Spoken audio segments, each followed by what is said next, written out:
Hey guys! In today's video, I would like to show you how I pupate my superworms. I buy them for my bearded dragon, and I choose to use superworms versus mealworms because they have less chitin on their exoskeleton, and they're a little bit more nutritious than a mealworm. You get more bang for your buck, I suppose, if you say, for the size and nutrition quality. He does also eat dubia roaches and crickets, so this is just one portion of his diet. But I do enjoy having them. I also grow mealworms for my leopard gecko, but today we're just going to be talking about the superworms. And they are a beetle larva, just in case you didn't know. And I will show you the process that I use to pupate them. So the first step that I have is when I buy them from either the store or online, I put them in another container with wheat germ. Right now they're in my snake racks because it's been so cold. So I gut load them in here while I'm feeding them to my dragon, and I wait until they are at a good size. I kind of like them to be more fat than long. The shorter ones tend to not do as well, I suppose, but so far I've been pretty lucky with my decisions on the sizes to pick. So I guess you can kind of use your judgment. Here's a good example of one that's too small to use. So this guy's very small. He almost even looks like a mealworm, so I don't know if there's any like accidental mealworm crossing over. But anyhow, so you want to make sure that they're a nice size before they pupate, because once you put them in there, actually this guy's nice, I'm going to throw him in there. Once you put them in the cups, they will have no food and no water for the duration of the time where they pupate. So they need to be able to have the fat content built up in their system so that they can pupate successfully. Alright, so the second step, I like to put them in a separate container because when they're in the wheat germ and stuff, they're completely covered with it.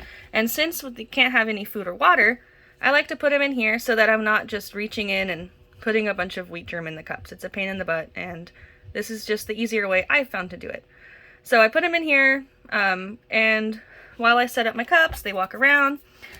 I use these small 2-ounce hinged top deli cups.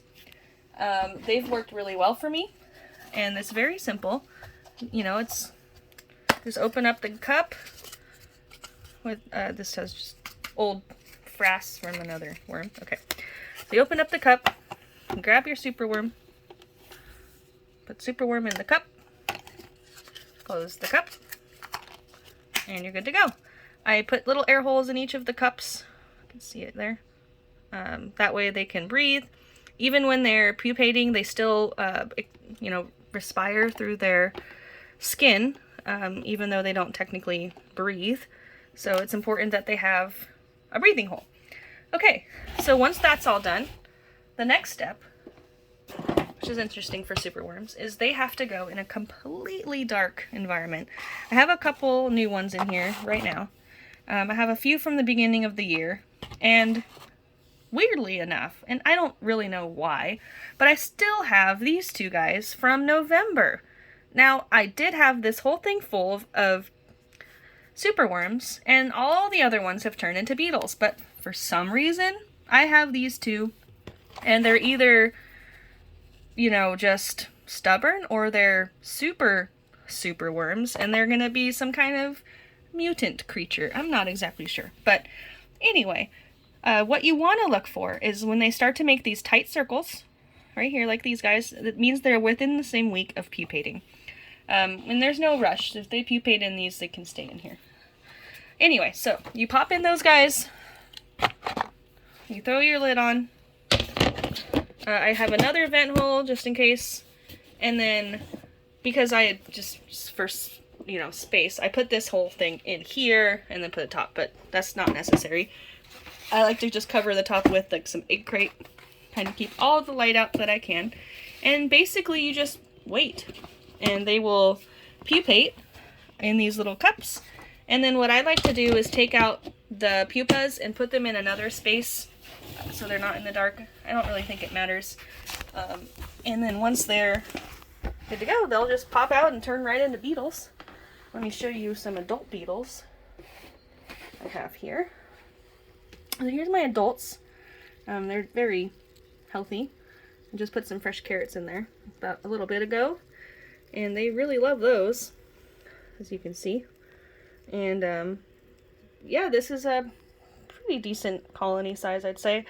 I'd prefer to have, you know, a couple more. There's tons under these egg crates, but as you can see, I'm trying to give them a little bit of privacy, so that is the end goal, to get them to turn into those guys.